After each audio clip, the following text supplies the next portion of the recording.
اس جنگ کے متعلق یقین کریں داستانیں لکھی جائیں گی. میں آپ کو بڑی انٹرسٹنگ بات بتاتا ہوں کہ پاکستان نے اس میں یہاں پہ سیٹلائٹ BEU سسٹم یوز کیا, جو میں تھوڑا پہلے بتا رہا تھا اور وثوق کے ساتھ بتا رہا ہوں. اس میں 44 سیٹلائٹس تھیں. یہ 44 سیٹلائٹ جو تھیں, ان کی کانسٹیلیشن جب بنی تو پاکستان کی military has an access to these, and that means during operation Sindoor Pakistan has the complete visibility. مطلب پاکستان کے پاس کمپلیٹ ویزیبلٹی تھی ایئر اسپیس کی, جو ہندوستان کہاں سے کون سا جہاز, کہاں سے کون سا میزائل لانچ کر رہا ہے اس BEU سسٹم کی وجہ سے. نریندر مودی نے ابھی تک کوئی ٹویٹ نہیں کیا, ان کا ٹویٹ قبرستان کی خاموشی ہے. لیکن یہ رافیل جو پرائڈ تھا, جو لڑ کے انہوں نے لیا, اس کے متعلق وہ کیا فرمایا کرتے تھے, اگر وہ آ گیا تو ہم پاکستان کی دھجیاں اڑا دیں گے. ذرا سن لیں. اور اس کے بعد جب رافیل آیا تو ان کے ڈیفینس منسٹر راج ناتھ سنگھ جی جو ہیں, جس طرح انہوں نے پوجا کی ہے, شاہد صاحب وہ بھی دیکھنے والے منظر ہیں, دکھائیں جی وہ تلک لگا رہے ہیں جو پوجا کر رہے ہیں اس کے. بھائی یہی لگتا ہے پہلے گرا ہے جس میں اتنی پوجا کی جا رہی ہے. ابھی جی نریندر مودی مصدق ملک صاحب قوم سے اپنے خطاب کر رہے ہیں, اور انہوں وہ یہ کہہ رہے ہیں کہ تجارت اور دہشت گردی ایک ساتھ نہیں ہو سکتے, پانی اور خون ایک ساتھ نہیں بہہ سکتا. اگر پاکستان سے بات ہوگی دہشت گردی پر ہی ہوگی, اگر پاکستان سے بات ہوگی تو پاکستان کے زیر قبضہ کشمیر پر ہوگی. کیا لیوریج آپ کے پاس, کیا اس بات چیت سے نکل سکتا ہے؟ یہ بات چیت ہو بھی گی یا بس نہیں ہوگی؟ اب سیز فائر ہونا تو ہو گیا, اب کوئی بات چیت نہیں ہوگی, کوئی ایگریمنٹ نہیں. کوئی بتائیے مصدق صاحب کن پہراؤں میں ہوگی یہ بات؟ دیکھیے, پہلی بات آپ نے جو 100% صحیح بات کی وہ یہ کہ اس جنگ پہ بہت سی کتابیں لکھی جائیں گی, اور اس کتاب کا پہلا چیپٹر یہ ہوگا کہ اللہ نے ہمیں فتح دی ہے. یہ پہلا چیپٹر ہوگا. ٹھیک. دوسرا چیپٹر جو ہے اس میں ہم شکریہ ادا کریں گے اپنے سپہ سالار جنرل عاصم منیر کا, ایئر مارشل ظہیر بابر کا, اور اب ایڈمرل نوید اشرف صاحب کا, جنہوں نے کمال بہادری, دانشوری, بہادری اور مہارت اور ایک سیسا پیلائی دیوار بن کے کھڑے ہو گئے ملک کی حفاظت کے لیے. دوسرا چیپٹر ان پہ لکھا جائے گا. ٹھیک. تیسرا چیپٹر لکھا جائے گا کہ یہ عجیب وقت تھا, یعنی یہ نہیں کہ صرف ہم جنگ جیت گئے اور سیز فائر ہو گیا اور بھارت کی درخواست پہ ہوا, بلکہ IMF کا پروگرام بھی ہوا, اور ریٹ کٹ بھی ہوا, اور ٹریڈ بوسٹ بھی ہوئی. اور آج صبح جو مارکیٹ کے اندر کیپ لگا ہے, آج تک تو پاکستان کی تاریخ میں مارکیٹ کے اندر یہ جو سٹاک مارکیٹ ہے وہ رکتی تھی گراؤ کی وجہ سے. آج چڑھاؤ کی وجہ سے 1 گھنٹہ روکنی پڑی کہ اتنی چڑھ گئی مارکیٹ کہ روکنی پڑی کہ یار یہ نہ ہو بعد میں لوگوں کو نقصان ہو جائے. تو یہ بھی ہوگا ایک چیپٹر.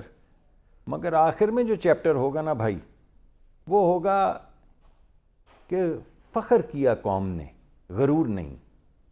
کوئی ایسی زبان نہیں بولی, اور اس میں بالخصوص میں صحافیوں کا بھی ذکر کروں گا کہ جب پورے انڈیا نے ایک فیک وار لگا دی, ہر طرف فیک نیوز, ہر طرف فیک نیوز لگ گئی کہ لاہور لٹ گیا, لاہور کے سمندر میں آگ لگا دی, اور کراچی کے صحراؤں پہ قابض ہو گئے, اور نہ جانے کیا کیا. تو پاکستانی صحافی جو ہیں انہوں نے قلم کی انٹیگریٹی جو ہے وہ اپنے ہاتھ میں رکھی, اور کوئی غلط بیانی نہیں کی, اور کوئی ایسی چیز نہیں کی جس کو فیک نیوز کہا جا سکے. اور الٹیمیٹلی 48 گھنٹوں کے بعد انٹرنیشنل میڈیا جو ہے اس نے کہنا شروع کر دیا کہ بھئی ہم سے بھی غلطی ہوگی, وہ اتنی فیک نیوز آ رہی تھی کہ پتہ نہیں چلا. لیکن پاکستانی میڈیا, پاکستانی نیوز, پاکستانی عوام, اس نے فخر کیا اپنی قوم پہ, اپنی ماؤں پہ, اپنے بچوں پہ, اپنی فوج پہ, اپنی مسلح افواج پہ, اپنے شہیدوں پہ. غرور نہیں کیا. اور اسی چیپٹر میں ہم آخر میں کہیں گے کہ ہم نے دنیا کو شک سے نہیں دیکھا, اعتماد سے دیکھا ہے. پہلے جو ہمیں کہا جاتا تھا کہ آپ کمزور ہیں, بھارت آ جائے گا تو کیا بات کرنی ہوگی بھائی؟ برابری پہ بات ہوگی, اعتماد سے بات ہوگی. اویس صاحب کچھ پوچھ رہے ہیں آپ سے, اویس صاحب کوئکلی بتا دیں کیا پوچھ رہے ہیں مصدق صاحب سے. جی میں کہہ رہا تھا کہ سیز فائر ایگریمنٹ میں آپ کیا لکھیں گے, ہماری طرف سے پرپوزل وہ بڑا ضروری ہے, وہ بتائیے. جی میں تو آپ کو بتا رہا ہوں, سیز فائر تو ہو چکا ہے, سیز فائر تو آلریڈی ہو چکا ہے. سیز فائر کوئی ایگریمنٹ تھوڑی ہوتا ہے. انہوں نے درخواست, ابھی ٹیمپرری ہے نا, ابھی اس کا کچھ آپ تحریری طور پہ آئندہ کے لیے, میری گزارش تو سن لیں, ادروائز تو فائدہ کوئی نہیں ہے. آپ بات کر لیجئے. جی آپ بات کر لیجئے. جی آپ میں گزارش آپ کے سامنے یہ کر رہا ہوں کہ سیز فائر اسی طرح ہوتا ہے جیسے ہوا ہے, اور سیز فائر بھارت کی درخواست پہ ہوا ہے. اور ہمیں متانت جس طرح ہم دکھا رہے ہیں اور انٹیگریٹی کنٹینیوسلی دکھانی پڑے گی، اور ہم دکھا رہے ہیں۔ ہم نے ان کی شہری آبادیوں پہ حملہ نہیں کیا، ان کی ملٹری کو جو ہے بے آبرو کیا ہے۔ یعنی آپ سوچئے یہ کہ ایک آپ جہاز لے کر آ جائیں رافیل اور 6 سال کے بچے بچیوں کو ماریں، تو کیا آپ بہادر ہیں؟ ہم نے تو کسی کو نہیں مارا، ہم نے تو ان کی ملٹری جو کہتی تھی کہ ہم 3 گنا آپ سے زیادہ بڑے اور مضبوط ہیں، اسے اڑایا ہے تاک تاک کے۔ تو یہی لکھا جائے گا۔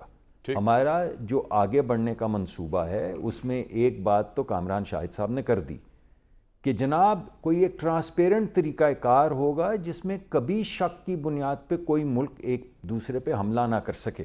یہ ہونا چاہیے ہمیں شک ہے آپ ایگریمنٹ کو ہے، بالکل ٹھیک جی۔ نہیں دیکھیں دوسری میں عرض کر رہا ہوں کہ ٹائم کی یہی قلت بات ذرا ہے، ویس صاحب میں کی بھی رائے لے عرض لیں، کر رہا شاہد صاحب سے جی پوچھنا میں دوسری بات میں اگر ایک سیکنڈ جی کوئکلی کر لیں آپ جی دوسری بات یہ جی صرف 2 سیکنڈ جی سر دوسری بات یہ ہوگی کہ ہم یہ چاہتے ہیں کہ جو آپ نے انڈس ویلی کے اوپر کہا ہے، انڈس ٹریٹی کے اوپر کہ ہم اس سے نکل رہے ہیں، بھائی اس ٹریٹی میں نکلنے کی کوئی گنجائش نہیں، ہم تو اس کو ریکگنائز ہی نہیں کرتے۔ آپ نے جو کہا ہے کہ ہم اسے معطل کرتے ہیں، کیسے کر سکتے ہیں؟